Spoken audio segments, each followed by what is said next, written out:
Assalamualaikum warahmatullahi wabarakatuh. Bismillahirrahmanirrahim. Alhamdulillahi rabbil alamin. Allahumma salli wa sallim wa barik ala sayyidina wa habibina wa syafi'ina maulana Muhammad. Hadirin jamaah salat maghrib yang dimuliakan Allah Subhanahu wa taala. Kita lanjutkan mengaji surah Thaha.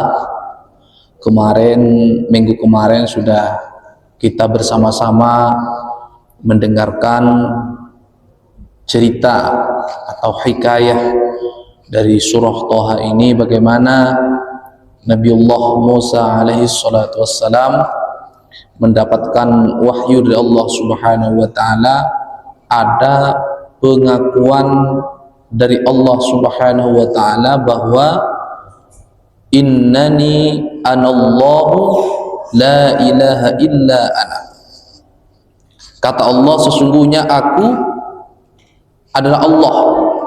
Jadi kalau ada orang bertanya, siapa, kok bisa nama Tuhanmu Allah, kok tidak Lata, kok tidak Uzza, kok tidak Manaf, kok enggak yang lain-lain, kok bukan patung?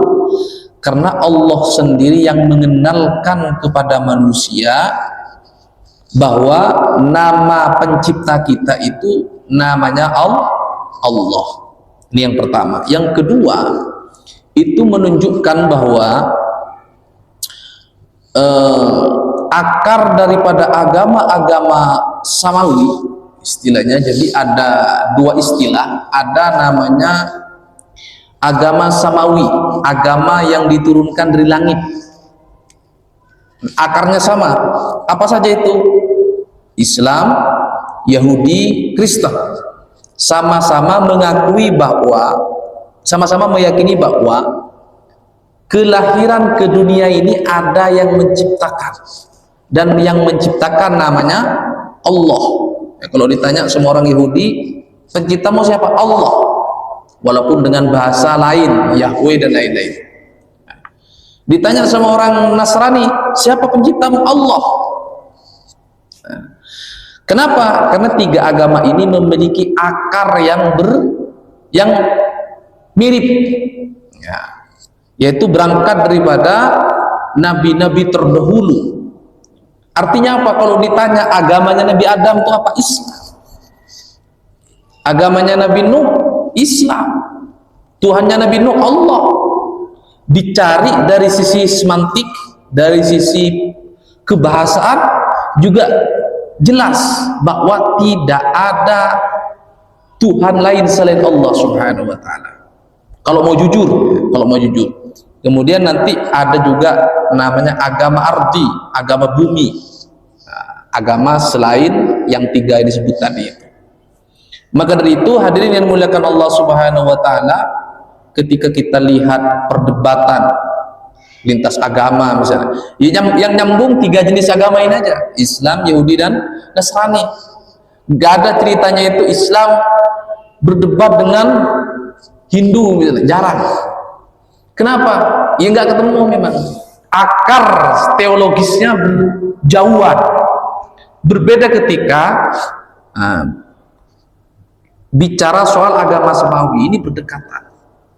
Cuman biasanya yang mau berdebat itu ya Islam dan Nasrani. Orang Yahudi tidak suka berdebat. Doktrin mereka sangat kuat, apa yang dia yakini ya itulah, selesai. Tidak membuka ruang perdebatan. Beda dengan agama Islam, beda dengan agama Nasrani. Karena memang secara teologis memiliki akar yang berdekatan. Bicara soal Nabi Isa, ya kita juga ada ajaran tentang Nabi Isa, termasuk di sini bicara soal Nabi Musa. Dalam Bible, dalam Injil, Taurat itu sama, ada penjelasan bagaimana Nabi Musa punya tongkat, bagaimana Nabi Musa beternak kambing, bagaimana Nabi Musa membelah lautan. Ada yang mengatakan membelah lautan, ada yang membelah sungai Nil, macam-macam. Yang penting membelah air, kira-kira gitu ya. Nah, disinilah kemudian Sesungguhnya Al-Quran itu diturunkan oleh Allah Subhanahu wa Ta'ala, salah satu di antara fungsinya adalah meluruskan informasi-informasi terkait dengan kisah-kisah Nabi terdahulu. Banyak kalau kita fair secara ilmiah, kita mengkaji banyak kejanggalan-kejanggalan informasi yang disampaikan oleh umat-umat sebelum Islam datang. Maka Islam datang mengklarifikasi ini yang benar, ya, ini yang benar. Bahkan di salah satu kitab yang katanya kitab suci, tapi kita yakini itu sudah dirubah-rubah, ada hal-hal yang merendahkan utusan Allah Subhanahu wa Ta'ala. Bagaimana katanya utusan Allah tapi melakukan tindakan-tindakan mesum dengan putrinya, itu ada informasi itu, tapi dibantah oleh Al-Quran bahwa Nabi dan Rasul adalah orang-orang terpilih, orang-orang yang maksum, orang-orang yang memang di setting, memang diciptakan oleh Allah Subhanahu wa Ta'ala sebagai juru bicara. Makanya ada ayat itu, wa kallamallahu Musa taklima. Salah satu nabi yang berbicara langsung dengan Allah Subhanahu wa Ta'ala yaitu Nabi Musa. Nabi Musa dapat gelar kalamullah, seorang hamba yang bisa berkomunikasi secara langsung dengan Allah Subhanahu wa Ta'ala. Makanya di sini dijelaskan, innani anallah, sungguhnya aku adalah Allah, kata Allah. La ilaha illa ana, tidak ada aku kecuali, tidak ada Tuhan kecuali aku.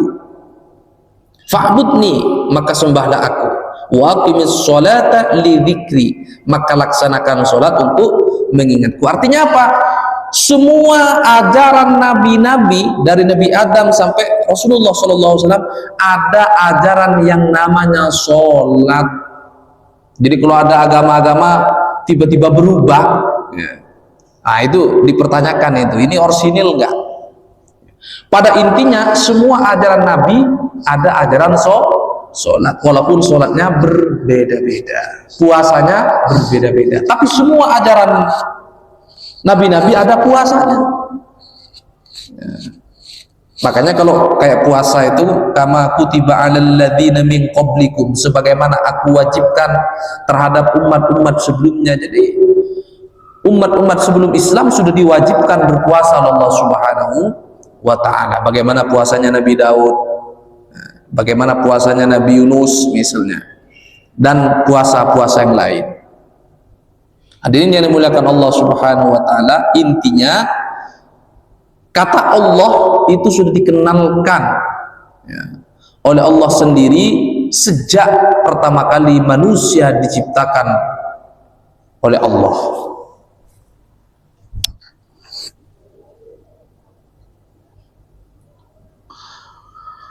Kemudian Allah Subhanahu wa Ta'ala setelah mengenalkan dirinya, ayat selanjutnya Allah berfirman, innas sa'ata atiyatun akadu ukhfiha litujza kullu nafsin bima tas'a. Innas sa'ata, sesungguhnya hari kiamat. Jadi kata lain dari kiamat itu banyak, yaumul kiamat, yaumus sa'ah, apalagi hari kebangkitan, apalagi yaumul akhir, hari akhir, the last of day, hari akhir. Atiyatun, pasti akan datang. Ini sudah ditegaskan oleh Allah sejak Nabi Adam dulu. Yang namanya kiamat pasti akan datang. Dulu sebelum ada ilmuwan, ada perkembangan teknologi yang begitu canggih, mungkin orang meyakini kiamat akan terjadi hanya berdasarkan keimanan. Tapi seiring dengan perkembangan teknologi, orang meyakini kiamat akan datang melihat tanda-tanda alam. Bahkan ada tuh cerita itu, orang ateis, orang yang nggak percaya adanya Tuhan, meyakini bahwa suatu saat alam semesta ini akan hancur. Entah alasannya bertabrakan antar meteor, antar batu-batu apa angkasa. Yang pasti siapapun dia, mau Islam mau enggak, meyakini bahwa yang namanya dunia ini pasti berakhir.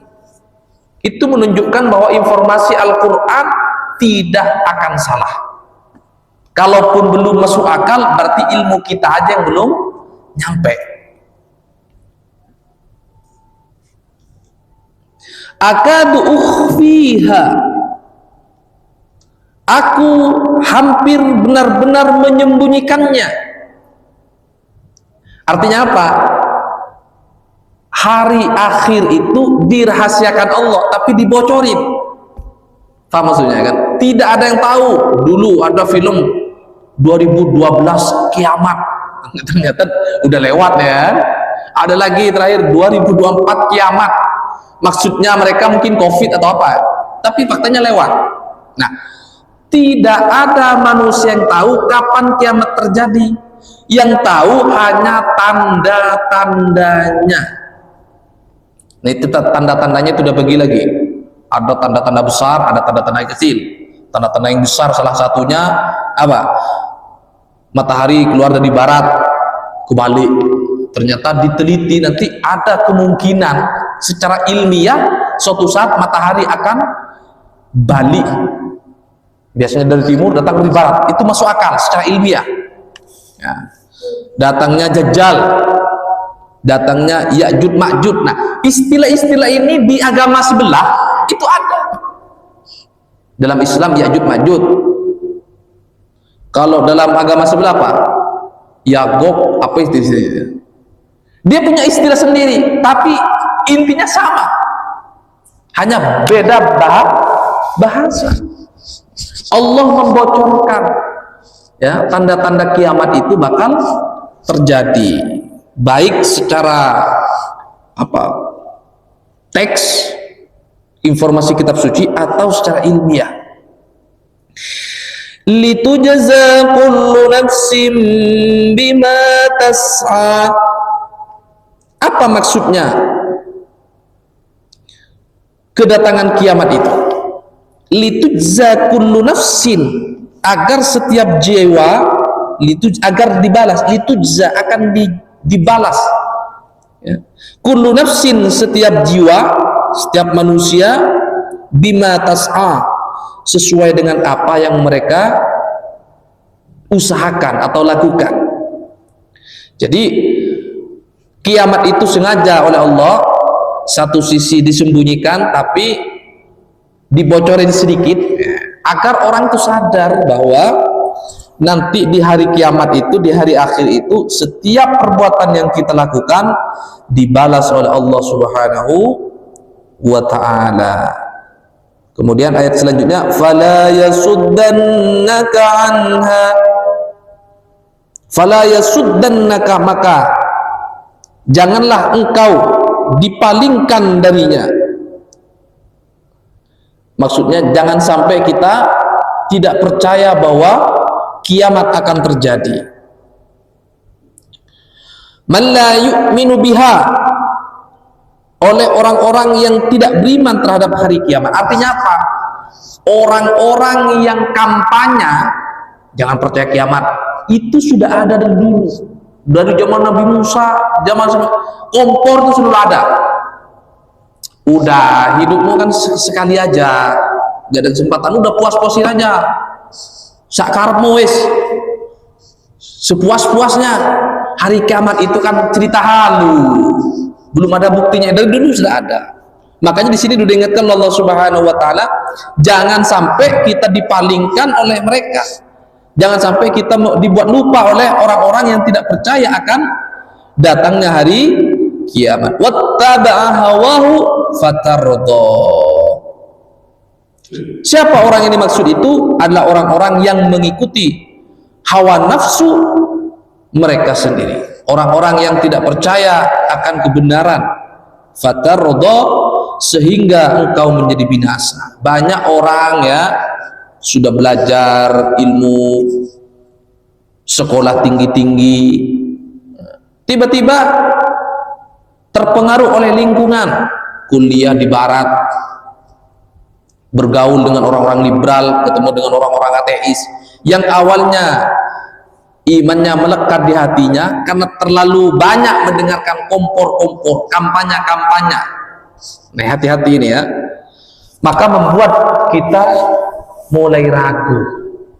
Banyak orang itu terlalu pintar justru ya, semakin jauh. Man izdada ilman wa lam yazdad huda lam yazdad minallahi illa bu'da. Kata Allah, orang yang ilmunya bertambah tapi petunjuknya tidak bertambah, tidak seimbang, bukan malah dekat kepada Allah Subhanahu wa taala tapi semakin jauh. Hati-hati. Kenapa? Orang semakin pintar, pikirannya akan semakin rasional. Orang yang awam, yang belajarnya ya ala kadarnya, Allah ada, ya udah, Allah ada, selesai, titik. Tapi orang semakin pintar, mulai banyak timbul pertanyaan-pertanyaan. Apa buktinya ada? Sesuai nggak dengan realitas kemapanan teknologi? Udah mulai begitu. Maka selain kita menambah ilmu dan wawasan, kita harus meminta tambahan petunjuk dari Allah Subhanahu wa taala agar ilmu yang kita miliki menuntun kita ke jalan yang benar, bukan justru menjerumuskan kita pada hal-hal yang meragukan. Makanya sudah diajarkan dalam kitab Aqidatul Awam ini ya, Syarah Aqidatul Awam itu, kalau kita sudah mulai ragu, stop di situ. Misalnya nih, Allah di mana? Kan kadang-kadang suka bertanya kita, Allah di mana? Ya Allah di mana-mana, dimanapun ya ada Allah. Kita tanya lagi, apa buktinya? Dia stop di situ. Di saat kita sudah mulai terlalu dalam bertanya soal keberadaan Allah itu sendiri, nah, stop di situ. Karena bisa jadi kita tersesat. La tas'alu an asya'in tubdalakum. Jangan menanyakan sesuatu yang membuat kita semakin rumit, semakin sulit. Stop. Bahwa kita harus meyakini bahwa keberadaan Allah itu adalah hakul iman, keyakinan iman, tasdiqun fil qalb, apa, pembenaran yang keluar dari hati kita, titik. Wis, yang penting percaya, jangan sampai berlebih-lebihan.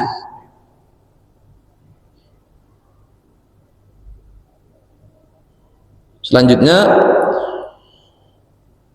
wa ma tilka biyaminika ya Musa. Allah bertanya, apa yang ada di tanganmu? Apa yang ada di tangan kananmu? Yamin itu tangan kanan. Apa yang ada di tangan kananmu wahai Musa? Waktu itu Nabi Musa bawa tongkat. Ya, ditanya oleh Allah, di tangan kananmu itu apa Musa?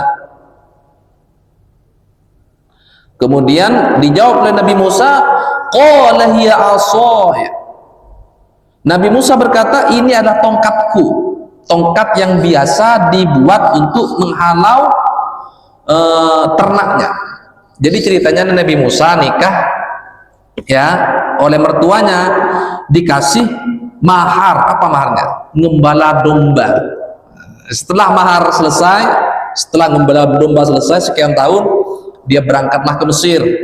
Di tengah jalan, sudah dijelaskan minggu kemarin, di tengah jalan yang gelap di Gunung Sinai, tiba-tiba ada cahaya. Datanglah ke cahaya itu. Harapannya Nabi Musa, siapa tahu ini petunjuk jalan. Kenapa? Nabi Musa saat itu mencari jalan alternatif. Biasanya itu kalau dari daerah Madian menuju Mesir, jalurnya pantai, melewati pinggir laut, nanti melewati Gaza, sampai Sinai, sampai Mesir. Di Nabi Musa nggak lewat jalur tengah, pegunungan. Makanya kalau malam gelap gulita, tiba-tiba ada cahaya. Pikirannya Nabi Musa, siapa tahu ini orang sedang berkemah, ada temennya. Ternyata ketemu Allah Subhanahu wa taala ya. Ditanya, apa itu? Nabi Musa, ini tongkatku. Kemudian Nabi Musa menjelaskan, atawakka'u 'alaiha. Aku dapat bersandar dengannya, padanya. Maksudnya tongkat itu ditancapkan, dibuat bersandar. kalau duduk istirahat. Wa ahushu biha ala ghanami, dan tongkat itu digunakan untuk merontokkan daun-daun ala ghanami, yang digunakan untuk pakan ternaknya. Ya, dulu belum ada celurit ya, jadi pakai tongkat itu, apa bahasa Indonesianya, dikepakkan begini agar daun-daun runtuh buat makan ternaknya. Waliya fiha ma'aribu ukhra, dan memiliki keperluan lain padanya. Artinya tongkat ini tongkat serbaguna, kira-kira begitu ya. Ketika ditanya Allah, apa di tangan kananmu? Ini tongkat serbaguna. Dijelaskan ini. Satu kali pertanyaan, penjelasannya Nabi Musa panjang. Ya, ini menunjukkan Nabi Musa adalah salah satu nabi yang diberi kecerdasan oleh Allah Subhanahu wa taala.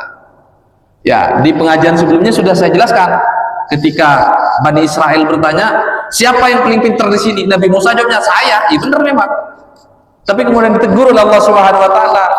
Ya, di atas langit masih adalah langit. Ketemulah diberi petunjuk Allah, ketemulah sama Nabi Khidir, cerita sebelumnya kan. Nah, ini juga dijelaskan di sini, dikasih satu pertanyaan, jawabannya banyak. Apa di tangan kananmu Musa? Ini tongkat, ini gunanya begini. Nah, ini ciri-ciri orang cerdas begitu. Makanya kalau punya anak ya, biasanya suka ngomong banyak, itu jangan dimarahin. Itu ciri-ciri seorang anak yang cerdas. Ditanya satu kali, jawabannya langsung sekampung.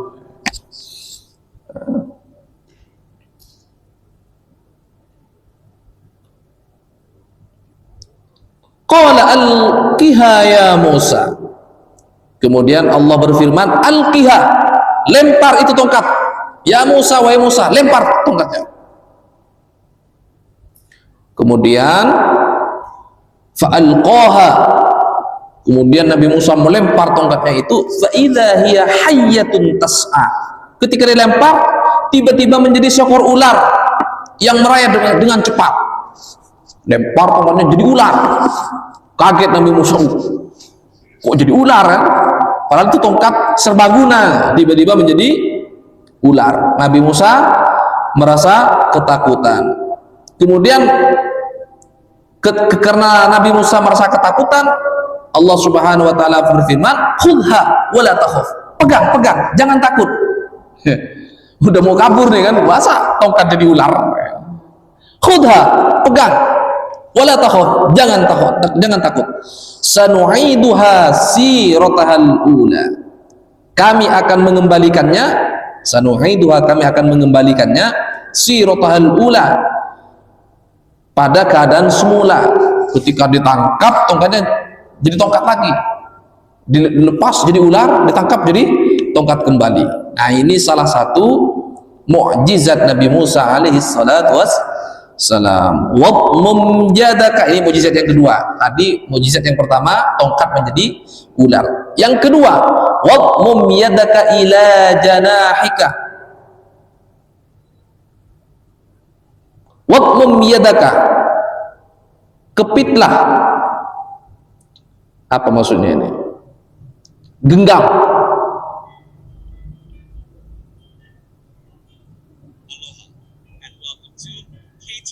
Yadaka, tanganmu, ila janahika, pada ketiakmu begini ya. Takhruj baydha'a, maka akan keluar sinar cahaya yang terang putih, min ghairi su'in ayatan ukhra, tanpa cacat, min ghairi su'in, tanpa menimbulkan efek negatif, kira-kira begitu ya. Nggak panas, tidak membahayakan. Jadi tangannya begini, ketiaknya, kemudian keluarlah cahaya. Ini ceritanya kan di tempat yang gelap ya, bisa menjadi lampu, kira-kira begitu ya. Min ghairi su'in ayatan ukhra, yang tidak berdampak negatif, sebagai mukjizat yang lain. Nah, jadi ini mukjizat yang kedua.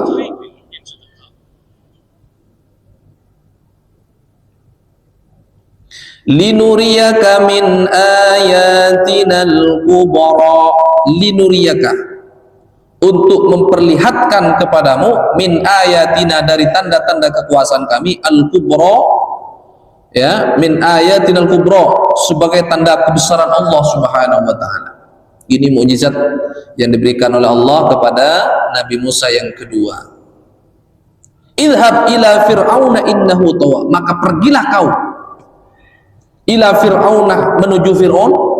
Jadi Fir'aun kan penguasa Mesir, ya, dia berhijrah ke Madian, dia kembali ke Fir'aun. Siapa Fir'aun itu? Bapak angkatnya yang dulu membesarkan Nabi Musa di masa kecil. Jadi Nabi Musa dulu, siapa Fir'aun? Fir'aun ini kan banyak, ada 9, ya, katakan 9. Yang disebut Fir'aun itu Ramses Sani, namanya Ramses, Raja Ramses yang kedua. Ini ada sedikit perbedaan versi soal Fir'aun. Versi paling umum di kalangan ulama-ulama Ahlus Sunnah itu bahwa Fir'aun inilah yang membesarkan Nabi Musa zaman kecil, gitu ya, dibesarkan. Jadi cerita singkatnya, Fir'aun ini takut kalau ada anak kecil. Kenapa? Takut menjadi orang yang nanti ketika dewasa mengkudeta kekuasaannya.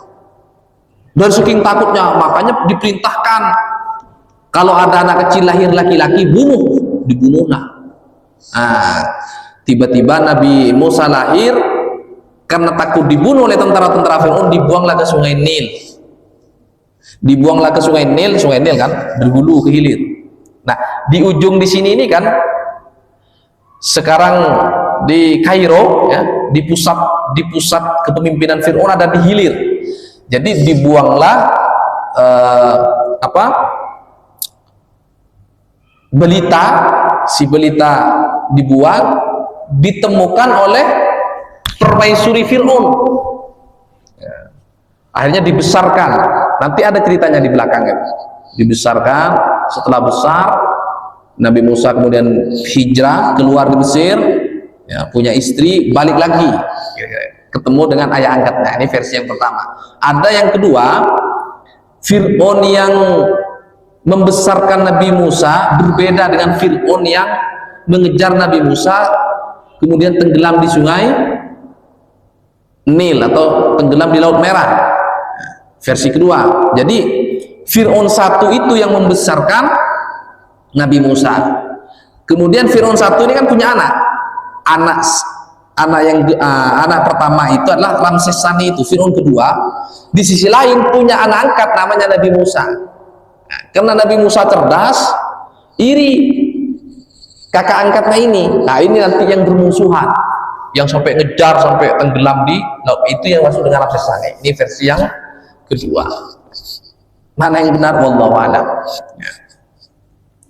Jadi setelah Nabi Musa alaihissalatu wassalam mendapatkan wahyu dari Allah Subhanahu wa taala, diperintahkan, pergilah kalian, idhab ila fir'auna innahu tawa, pergilah kamu kepada Fir'aun, innahu, karena sungguhnya Fir'aun tawa, telah melakukan tindakan-tindakan yang melampaui batas. Segera pergi ke bapakmu, ke Fir'aun, karena dia sudah melampaui batas. Qala rabbi shrah li sadri. Ini berdoa. Nabi Musa mikir nih, ini ngadepin raja satu sisi yang lain ngadepin orang tua angkat saya, kan serba gak enak, ya kan? Sekejam-kejamnya orang tua sendiri kan gak enak kita melawan, ya kan? Perasaan itu pasti ada. Makanya Nabi Musa berdoa, qala rabbi shrah li sadri. Nabi Musa berdoa, wahai Tuhanku, lapangkanlah dadaku, wa yassir li amri, ya Allah mudahkanlah untukku urusanku, wahlul 'uqdatam min lisani, dan lepaskanlah kekakuanku dari lidahku. Kenapa? Waktu Nabi Musa kecil pernah makan api, makanya lidahnya Nabi Musa ini agak pelet, gak normal ngomongnya. Nabi Musa itu cerdas tapi ngomongnya sudah tidak begitu fasih, makanya disebutkan dan lepaskanlah kekakuan dari lidahku. Jadi suatu ketika Fir'aun ini sudah mulai curiga dengan Nabi Musa ini, jangan-jangan Musa ini nanti akan mengkudeta saya. Dijelaskan oleh istrinya, jangan, ini kan anak kecil. Akhirnya dikasih pembuktian, dikasih api, dikasih susu. Nabi Musa makan api, makanya pantesan lidahnya kebakar. Nabi Musa memiliki keterbatasan, ngomongnya kurang begitu sempurna. Makanya di sini berdoa, wahlul 'uqdatam min lisani, lepaskanlah kekakuan dari lidahku. Yafqahu qawli, agar mereka faham terhadap perkataanku. Jadi kalau Nabi Musa ngomong memang butuh kejelian untuk mendengarkan. Makanya Nabi Musa kemudian memohon kepada Allah agar mengangkat saudaranya Harun. Innahu afsahu minni lisana. Kenapa? Nabi Harun itu lebih fasih ya lisannya. Waj'al li waziran min ahli, waj'al li, jadikanlah untukku, waziran min ahli, seorang penolong dari keluargaku. Kenapa? Nabi Musa berangkat ke Mesir tidak sendirian, ya kan? Menghadapi Fir'aun, menghadapi bapak angkatnya sendiri, dia tidak sendiri. Kalau sendirian kan plong, kalau saya mati aja. Tapi membawa keluarganya, satu. Yang kedua, membawa kaumnya Bani Israel yang pada saat itu menjadi budak di Mesir.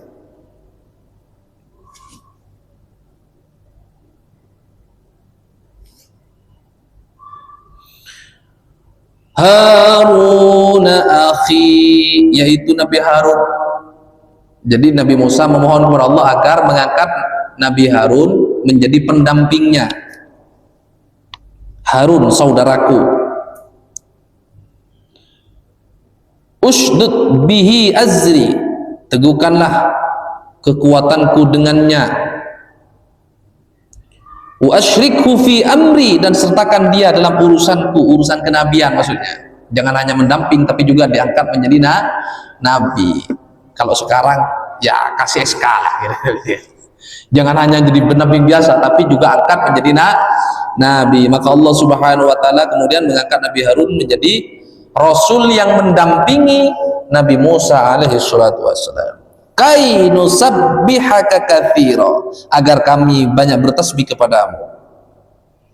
Wa nadhkuraka katsira, dan banyak mengingat atau berzikir kepadamu. Innaka kunta bina basira, sungguhnya engkau maha melihat keadaan kami. Ya Allah, lihatlah kondisi kami serba dilematis, kira-kira begitu ya.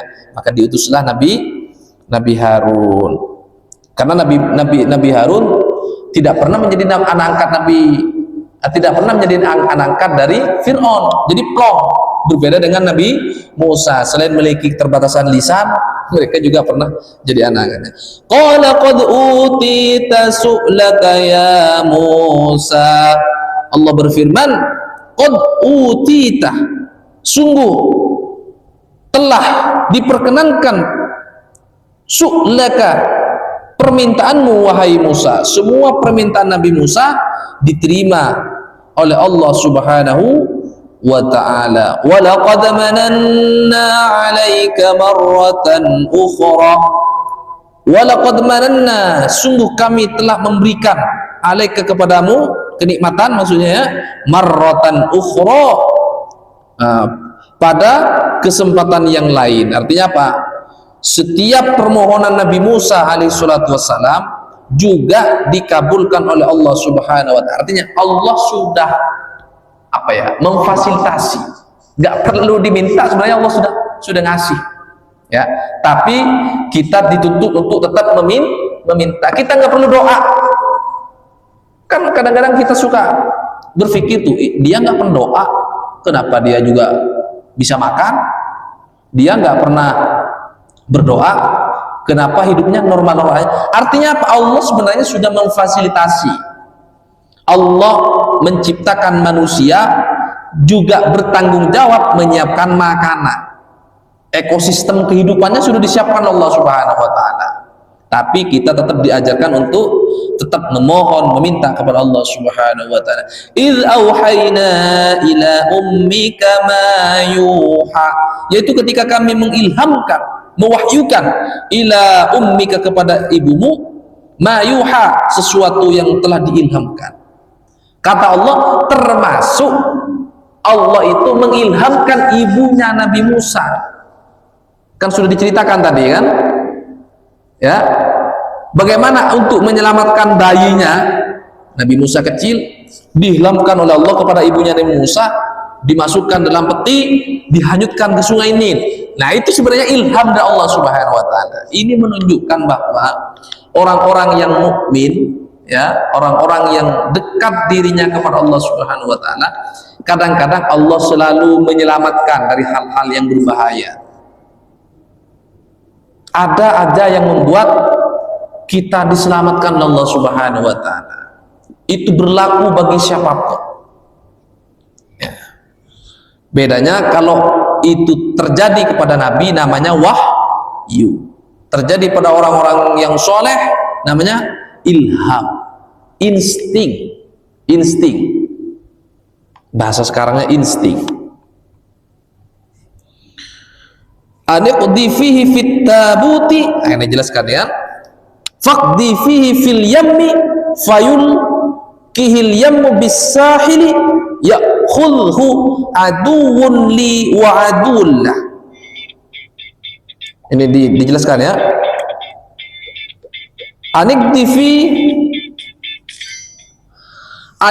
fihi, ilham itu adalah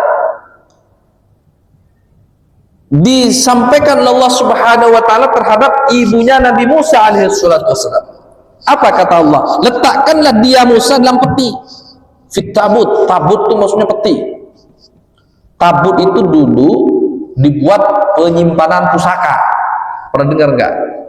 Tabut Kesultanan Mataram. Maksudnya itu peti yang dibuat untuk menyimpan senjata atau apa, peninggalan-peninggalan yang berharga. Kitab suci biasanya ditaruh di dalam tabut itu. Faqdi fi fil yammi fayulqihil yammu bis sahil. Maksudnya di sini adalah kemudian hanyutkanlah peti itu ke sungai Nil.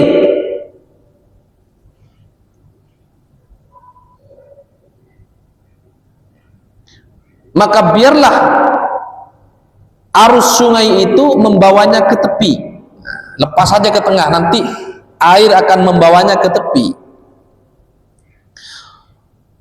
Ya'khudhu aduwwun li wa adullah. Dia akan diambil oleh Fir'aun, musuhku dan musuhnya. Ya, maksudnya Allah itu sudah mengilhamkan kepada ibunda Nabi Musa alaihissalatu wassalam untuk membuang bayinya ke sungai di dalam tabut. Nanti akan ketemu sendiri oleh musuh itu. Artinya apa? Nabi Musa dibesarkan oleh musuhnya sendiri. Hati-hati, ini juga ibrah kepada kita. Kadang-kadang kita capek-capek membesarkan anak sendiri, tapi justru menjadi musuh kita sendiri. Na'udzubillah summa na'udzubillah. Al-akhilla yawma idin adun illal muttaqin, kan ada itu. Bahwa nanti di akhirat anak, ibu, bapak musuhan. Misalnya nih ada tuduhan, "Hei anak, kenapa kamu nyuri?" Kata anaknya, "Karena saya nggak disekolahkan oleh bapak saya, Tuhan." Bapaknya bela diri, "Bukan, saya dulu sudah nyari nafkahnya kok, ibunya aja yang nggak mau nyekolahin." Begitu nanti saling bermusuhan satu sama lain. Illal muttaqin, kecuali orang-orang yang bertakwa kepada Allah Subhanahu wa taala. Jadi nanti orang tua, apalagi orang lain, orang tua sendiri bisa menjadi musuh kita, anak kita menjadi musuh kita. kecuali sama-sama bertakwa kepada Allah Subhanahu wa ta'ala, saling menyalahkan untuk menghindari pembalasan dari Allah Subhanahu wa ta'ala. Wa alqaitu 'alaika mahabbatan minni, aku limpahkan kepadamu kasih sayangku, kata Allah. Walitusna 'ala 'aini, agar engkau diasuh di bawah pengawasanku. Luar biasa Allah ya, memang sengaja Nabi Musa dikirim ke musuhnya agar dibesarkan. Capek-capek membesarkan Nabi Musa, ternyata gara-gara Nabi Musa lah mereka harus tenggelam. Sudah Isya ya. Insyaallah kita lanjutkan minggu depan, mudah-mudahan kita sehat walafiat, panjang umur. Cerita ini sangat menarik untuk kita simak bersama karena berkaitan dengan bagaimana cara menghadapi orang tua. Begitu pula sebaliknya, bagaimana cara menghadapi anak kita. Karena tidak semua orang tua itu beruntung. Ya, anak itu jangan kira karya kita, bukan. Kita udah capek-capek seleksi alam, cari istri yang solehah, cari istri yang anaknya kiai, kemudian cantik, hafal Quran, anaknya gak sesuai dengan harapan kita. Pernah melihat begitu kan? Sebaliknya, bapaknya biasa-biasa aja, petani, cita-citanya sing penting hidup, sing penting sholat, ya kan? Gak usah perlu pinter, anaknya malah jadi tokoh besar, ya kan? Itu menunjukkan bahwa anak itu ya pemberian Allah Subhanahu wa ta'ala, bukan karya kita. Bagaimana Nabi Nuh, ya, Nabi Nuh artinya apa? Nabi Nuh walaupun anaknya tidak beriman kepada Allah Subhanahu wa ta'ala, bukan berarti Nabi Nuh gagal mendidik anaknya, bukan. Itu Allah mencontohkan kepada kita bahwa anak itu titipan Allah Subhanahu wa ta'ala. Bagaimana Ikrimah bin Abu Jahal. Abu Jahal orang paling memusuhi Islam, tapi Ikrimah bin Abu Jahal adalah sahabat terbaik Rasulullah SAW. Nggak ada jaminan. Ada anaknya ulama besar, kecantol narkoboy. Nauzubillah. Ada anaknya petani biasa, hafal Quran. Kita nggak pernah tahu. Nah, jadi cerita ini mendudukkan persoalan bagaimana seharusnya kita bersikap terhadap anak kita. Makanya nggak boleh kita itu mendidik anak kita dengan cara-cara mengintimidasi misalnya. Kalau nggak karena aku, kamu nggak bakal hidup, nggak bisa. Ya nggak bisa. Ada anak yatim piatu, brojol, bapaknya meninggal, ibunya meninggal, tetap hidup. Jadi yang menghidupkan anak kita itu Allah. Kita hanya pelantara, jangan sok-sokan jadi orang tua. Sebaliknya menjadi anak pun kita tidak bisa memilih. Ya kalau bisa milih ya mending jadi anaknya presiden, gak capek-capek jadi presiden juga. Ya kalau bisa meminta, tapi kan kita nggak pernah meminta. Ya Allah, jadikan saya anak kiai, kan enggak. Lahir tiba-tiba bapak kita orang biasa, lahir tiba-tiba bapak kita pejabat, itulah takdir kehidupan yang kita tidak pernah bisa memilih. Maka untuk menjadi orang yang sukses dan berhasil tidak perlu menyalahkan bapak kita. Kan kadang-kadang kita suka menyalahkan orang tua kita. Coba saya anaknya, coba orang tua saya dulu menyekolahkan saya baik-baik, mungkin saya sudah sarjana. Nggak bisa. Semua itu sudah disetting, ditakdirkan oleh Allah Subhanahu wa ta'ala. Nah, cerita ini nanti betul-betul menarik ya, betul-betul menarik bagaimana dilematisnya seorang Nabi Musa. Dia satu sisi harus sayang kepada orang tua angkatnya, pada sisi lain dia harus menyampaikan firman Allah Subhanahu wa ta'ala ke bapaknya. Gimana tuh? Pusingnya, pusing. Makanya Nabi Musa minta bantuan Nabi Harun agar dia ikut serta menyampaikan kepada orang tuanya. Itu cara ketika kita punya orang tua kurang baik. Kita sudah sadar nih, Orang tua kita usianya makin tua, makin cinta dunia. Ada begitu tuh. Makin tua, makin jauh dari agama. Bagaimana kita nyampaikan? Ketika kita nyampaikan kepada mereka, lu mah bocah gitu. Lu gak ngerti apa-apa. Ada begitu orang tua. Nah makanya nanti ini pelajaran dari kisah ini, kita cari orang lain agar bisa menyampaikan kepada orang tua kita. Kalau tradisi Jawa itu orang tua seperti Quran rusak. Nah, Quran rusak, dibaca gak bisa, ya kan? Dibuang dosa, ya kan? Quran rusak gitu kan? Dipikir-pikir gak ada manfaatnya juga. Kita tendang orang tua kita. Nah nanti kita ikuti kajian selanjutnya. Mudah-mudahan kita semua sehat walafiat. Amin ya rabbal alamin. Ini saja yang dapat saya sampaikan. Allahumma fiq ila qomit thoriq. Assalamualaikum warahmatullahi wabarakatuh.